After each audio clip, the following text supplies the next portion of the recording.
All right, hey folks. I'm here trying to put together another video, doing a little bit of pregame analysis for the first game of the Draysen Cup event, the Draysen Cup 4 going on right now, now being in February 2025. For this event, I decided to go back to what I kind of consider home ultimately in Malifaux, which is Thunders. I started on Thunders and have played a little bit more Thunders probably than anything else in the game, at least over time, though I've certainly played at least a little bit of a lot of stuff, so I've kind of bounced around.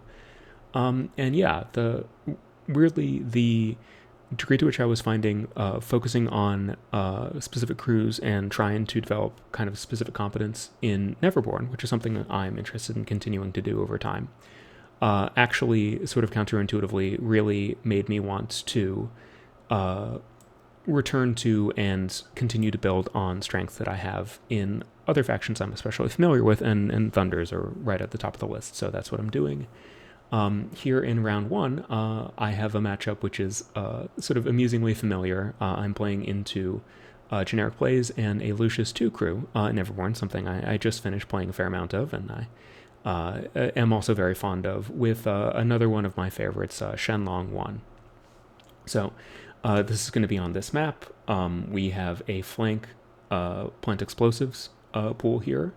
The scheme options are deathbeds, in your face, outflank, hold up, and take prisoner. And you can see roughly the crews on table, though let me go ahead and let's start taking a quick look, give them a rundown, talk a little bit about strategy, and get out of here. So this is a pretty elite Lucius crew relative to what I'm used to seeing. Only has 5 hires total. I tend to go for 6 or 7, but I also tend to hire, I think, kind of aggressively for a larger model count and sort of a larger action pool than I know a lot of players do. The 8 stones here is also pretty high. I totally understand that with both Lucius's, both versions of the Master. I have owned both of them, and then also important models in their crew, notably Agent, are very sort of their power really scales with access to their triggers, and there are definitely some times when you really want to be pretty liberal about throwing stones at triggers in order to accomplish something pretty swingy, pretty impactful. And that is a strong reason, right, to when you're playing really powerful, really high leverage stone users, and when you're potentially playing them pretty aggressively, and in this case you're playing them in purple, the faction that doesn't have access to leadline code and so can't build in that significant additional element of durability, it kind of makes sense to have a pretty high cache both for those triggers and then also to help sort of sustain them in that aggression if that's the way that you think that you're going to accomplish what you need to in the game. So not really my style. Despite all those being very sound reasons, I'm greedy. I don't know what to say. It's just not the way that I tend to approach things. I am a little bit more kind of, laissez-faire about, hey, acceptable losses. Sometimes stuff is going to die, and maybe it's better just to have a little bit more on the table to sort of offset that, to sort of be able to soldier through anyway. But still, I understand that, and then, of course, also Shen is a pretty solid aggressive piece, so it's not like this is a matchup where you would obviously think you could kind of get away with essentially skimping on your defenses. You kind of expect you're probably going to be absorbing some pretty threatening activations over the course of the game. So we have Lucius with Ancient Pact. Ancient Pact on Masters is something I totally understand, but I just am basically never inclined to do when I'm there. The big benefits of putting Pact on the Master are, one, that you expect to get the initiative bonus for a lot of the game, if not the entire game, right? Your Master is one of the models that is most capable of defending itself, and you are most naturally inclined to protect anyway. Even, Lucius is going to be played a little bit more aggressively, but he's often kind of finding an engagement that's somewhat isolated, so he's hopefully not dying very fast. So you get the continuing benefit of that pretty powerful +1 in Ill Omens, and then, of course, if your Master is taking a lot of very high leverage actions, you get just a little bit more consistency in Avoid Doom, being able to avoid what might otherwise be a pretty unfortunate outcome. I don't like that essentially, again, because I'm greedy, I think this is a little bit more justifiable. I think this sort of illusion of control of trying to kind of avoid that black joker in that really pivotal activation is fine, and obviously sometimes that's going to come up and it's going to feel great, but then of course sometimes the black joker comes up in other contexts, right? It comes up in agent's activation or whatever. Other situations where it's going to be pretty powerful.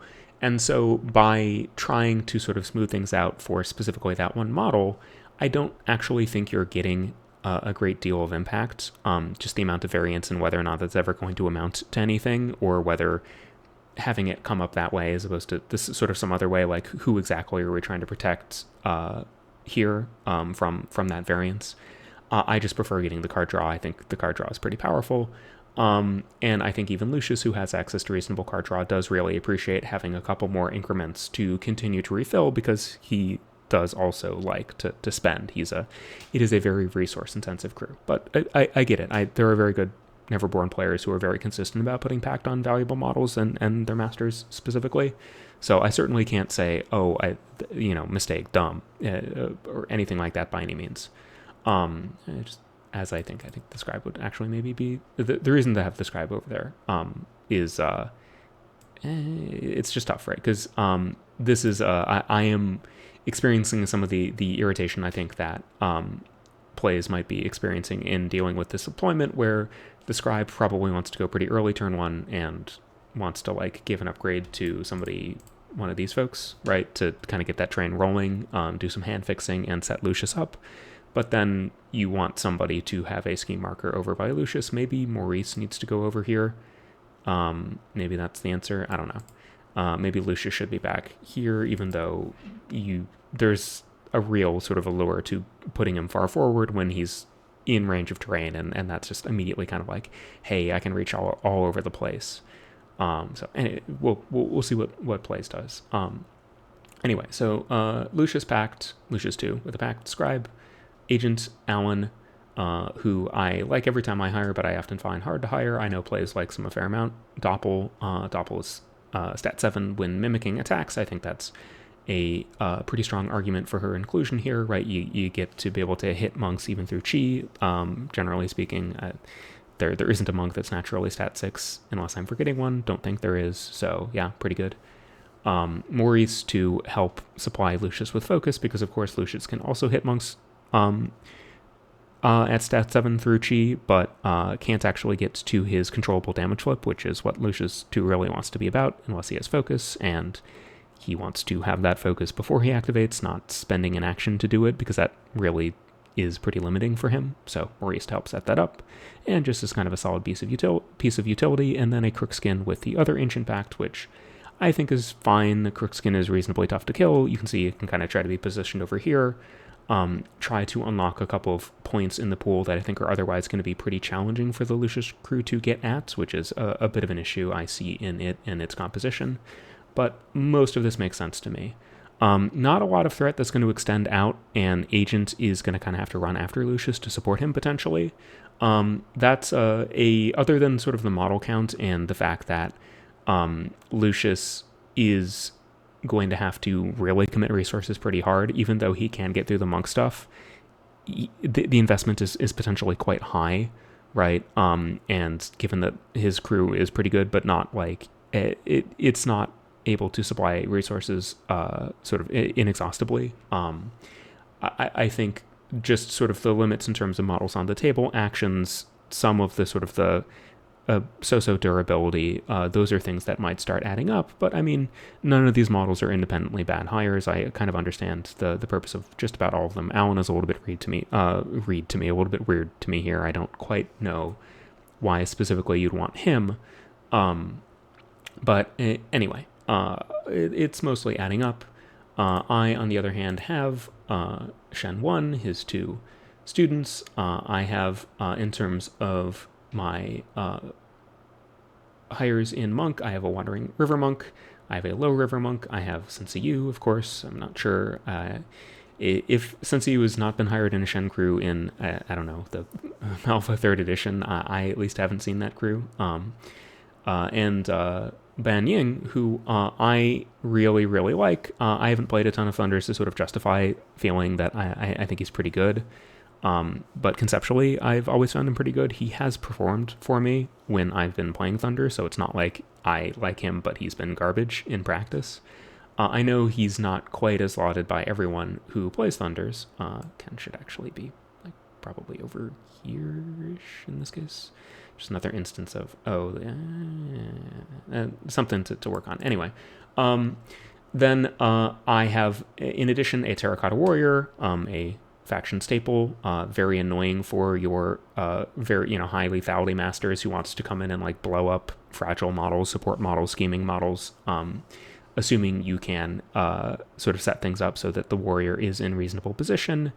I have Koji, who is kind of a silly hire. Obviously, Koji and Shen were once upon a time, very briefly, a very notorious combination because of the protection money and Four Winds Punch dropping marker thing. That all doesn't work anymore. Koji is just here. This is a shout out. I played Simon Draysen in a practice game a little while back, and he was trying Koji out as a piece of tech who seems sort of plausible into elite. You can kind of get around protection money with all of your scheme marker drops in elite, because obviously you can try to drop them on a line right essentially behind you so that they're out of line of sight of Koji. But that is a little bit limiting, and if you're trying to set up other models to flip upgrades or set yourself up for future turns or do scheme stuff, right, it's all kind of difficult to do. You are probably giving Koji at least a couple of instances of draw, unless you're really staying away from him or killing him very quickly. And then the combination of his treating enemy scheme markers like they're hazardous shielded, so it buffs his durability a little bit, and then his ability to remove them with his machete, because he counts them as terrain, right? He is the one paying the cost of removing a terrain marker, and it's terrain to him. His ability to remove them with upside, essentially, with the upside of being able to get around the flexible morality on Lucius or the other elite models in the crew, or just remove them to have them gone, right, to sort of disrupt things for even the mimics. The positive doesn't do anything, it's still something. All that seems kind of intriguing to me. In theory, the additional negatives that he can impose with spreading around his menacing ability is kind of taxing in a way that, from experience, Elite doesn't necessarily like. That action is pretty situational, even though it again is a little bit disruptive marker-wise, just because it doesn't do anything in terms of impacting the table, other than the marker shift, and it requires a suited TN that isn't built in. I'm not sure that's ever going to come up, but it is, at least in theory, additional value. Kenshiro is not really so much tech specific to the matchup. I just love the guy. I do think he's quite a good model. I think there is a huge amount of play in his tactics tokens, and then actually I think his bonus action, the Seeking the Blade, is better than it looks, not because you draw jokers more than you'd think. You don't. You draw them about as much as you would think. But the upside of drawing them is obviously very strong. There has been enough discussion over time about how iffy it is to sort of allow people to draw jokers, and how that can really have a kind of an unbalancing effect on the game. That's true in this case too, even though it's way less reliable to do it with Kenshiro than anybody else essentially.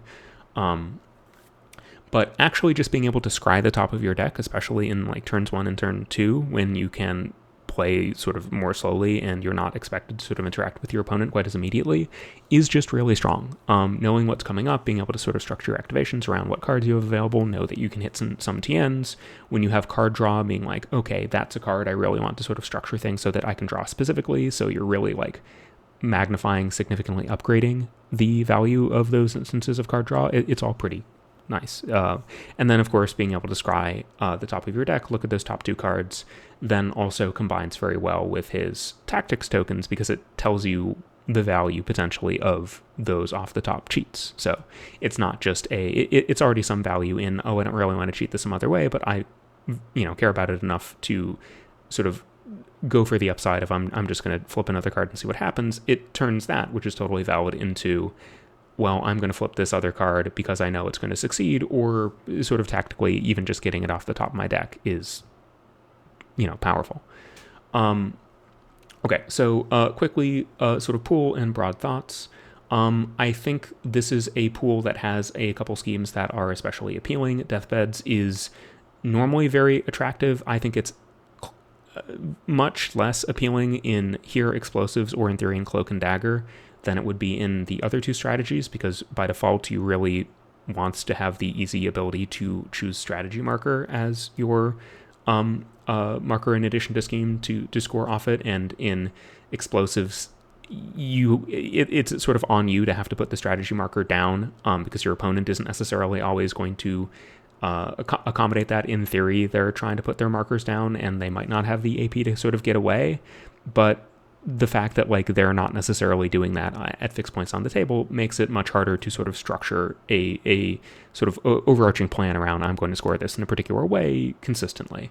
That said, both crews have reasonable ways to move scheme markers around. I think I, in particular, have a pretty good line to explore deathbeds with shadow markers because I have mobile shadow markers, essentially, right? I can set up some sunless elves to sort of walk around and be present on sort of parts of the table that, in combination with Four Winds Punch and some scheme markers, can make it so if somebody is sort of injudicious in where they go, if the scribe is sort of overly aggressive, if I get a line to the doppelganger or maybe even Alan, right, I can definitely try to manufacture that pretty forcefully. In theory, Lucius could try to do the same. I think he probably is obliged to try to do it with strategy marker, which means it's going to be more AP intensive, which is already a concern I have for him. In Your Face is also just another generically appealing scheme. If you have masters, especially, that are capable of going out and doing the thing, right, killing the model themselves, that's all the better because that's what they want to do, right? They want to be sort of swinging the game with powerful attrition plays, and both Shen and Lucius qualify. We both have, therefore, some pretty solid ability to threaten to score that first point. Shen, especially getting to either Alan or especially Doppel, is very capable of just killing them. Its own cache is going to make getting through Alan a little bit more of an ask, but the flip side is, if I'm willing to commit to it, then if I switch into fermented style, the fact that I can benefit from positives against him, and so I'm very likely to be hitting him every time, and potentially with some ability to sort of pick and choose the triggers, get more onslaught, stuff like that, it could start to add up. Lucius, on the other hand, is very capable of killing basically anybody. All of my qualifying models are at least stone users, which definitely cuts into his capacity to do it efficiently, and then Sensei Yu and Banying can match his stat on top of that, so I'm not necessarily really having my lighter cache. I only have 4 stones. I'm not having that immediately drained, trying to prevent those models from dying. Koji isn't quite as capable on that front, but he at least does have access to some healing on his own. He has access to the shielded from his marker stuff, which Lucius is often going to sort of accommodate. He can kind of play around it, but he tends to generate markers, right? Just sort of in the natural course of what he's doing. So I would say that is probably towards the top of the list for both of us, but not really a slam dunk, because we both have some ability to try to play around it, but also notably both of our models that would qualify for the second point are pretty good at not dying. Agent in particular is a big ask to kill, though certainly much less in Neverborn without a codon. Sensei Yu is maybe a little bit more mortal, but he still does have chi and generates more chi in the course of being attacked. I still have pretty good healing. It's not going to be easy for either of us to either kill that model, but also it's feasible for both of us, and given how likely that scheme is to be selected, the potential return on investment, even if the investment is very high on both of our parts to get rid of that model early, would be pretty tremendous. Yeah. So I'm still certainly strongly considering In Your Face because it is just such a generically appealing scheme. I have a pretty good setup for it. And a lot of the other schemes I'd be considering, I think, are sort of likely to be 1-point schemes anyway. And if you sort of look at it that way, then even if you're like, okay, well, what if Sensei Yu does ultimately die and I'm only kind of collecting that first point?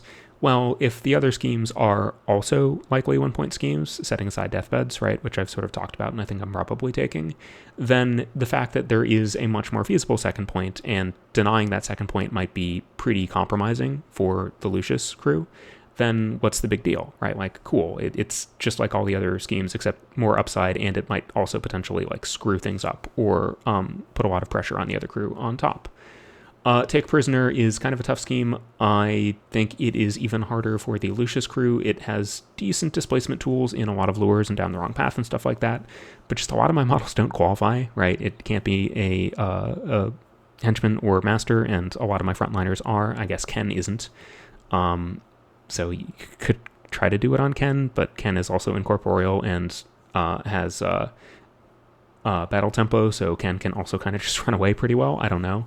I'm a little bit skeptical of that on either side. I mean, just you have some tools for that in Lucius, and I don't know Play's sort of proclivities that thoroughly, so it might just be something he values more highly, or they value more highly than I do. Totally possible.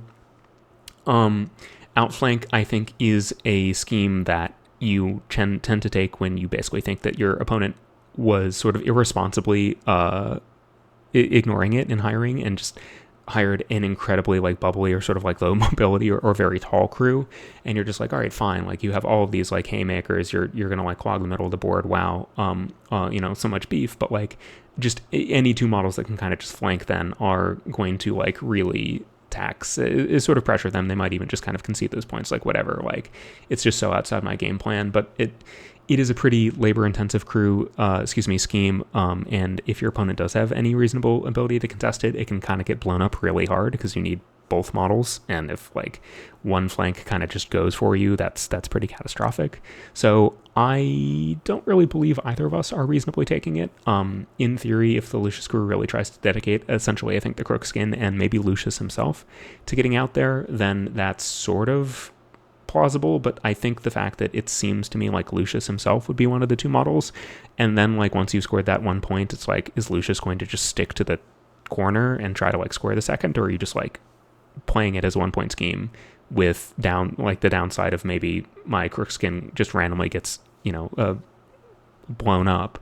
It just doesn't really make sense to me, right? Like it's sort of the flip side, the like counterpoint to in your face as probably 1 point, but hey, things could get better, and then also like the pressures post reveal are kind of on my opponent to maybe 1 point scheme could even be worse than that, and then also the pressures are really on me in that like my opponent can be like, all right, are you like committing to like doing this? Like, are you like throwing the rest of the pool like in the garbage to try to secure that point?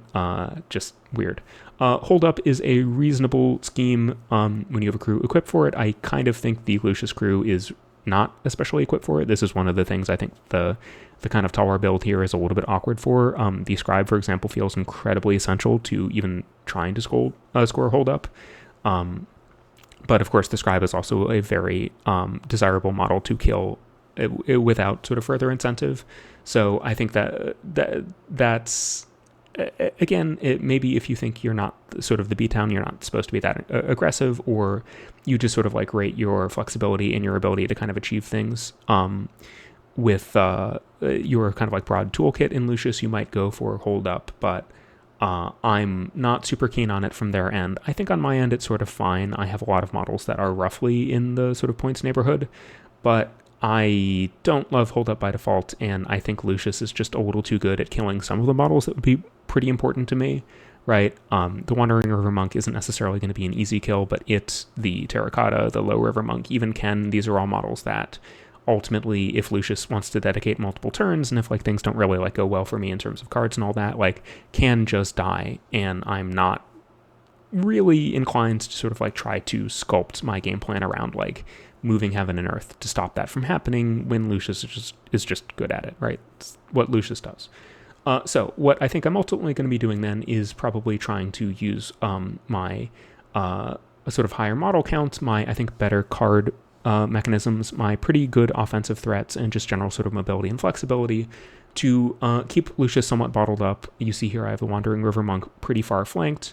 This is a pretty good table for Lucius's mobility, but essentially what I'm looking to do here is just create a dynamic where Lucius can't really try to get to the Wandering River Monk except with essentially his entire activation early, trying to keep it so that he can't directly charge, which you can see already here wouldn't quite work, so I have to be pretty defensive, so that he couldn't quite directly charge me, and he can't really down the wrong path to try to set up kill on the Wandering because it has Butterfly Jump, so if he tries to pull it in, it'll just leave, right?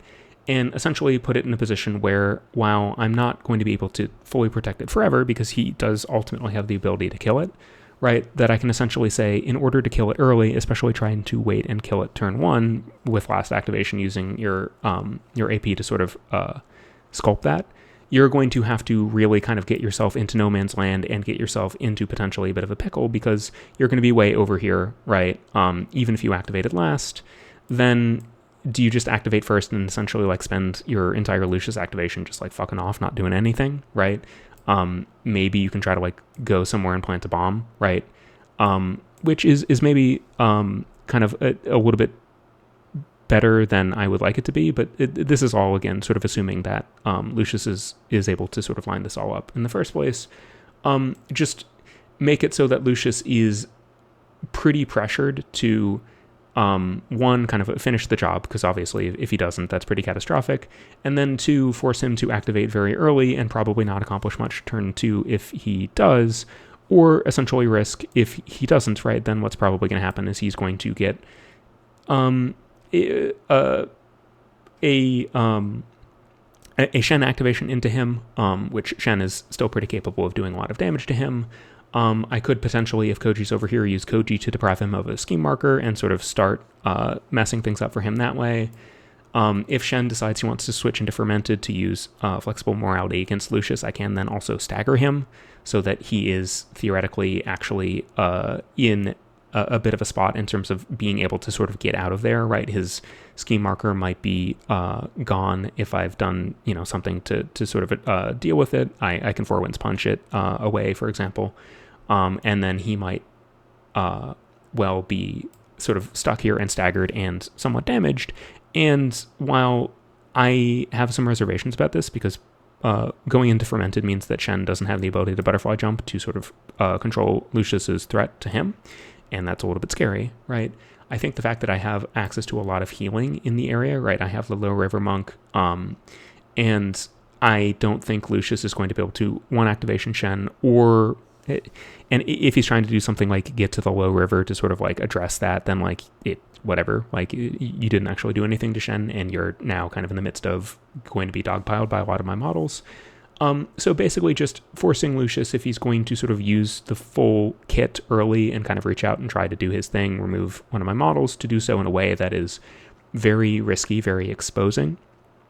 Right, Shen has great mobility, he doesn't have the mobility that Lucius does, so I'm trying to kind of counter that by saying you might be able to go anywhere, but the places you actually want to go are places that I can access, right? Essentially just keeping Shen in particular, but then models like Banying and you to an extent, Koji, having those models be in areas where if Lucius sort of wants to sort of get to his preferred targets, he's going to have to consider reprisal.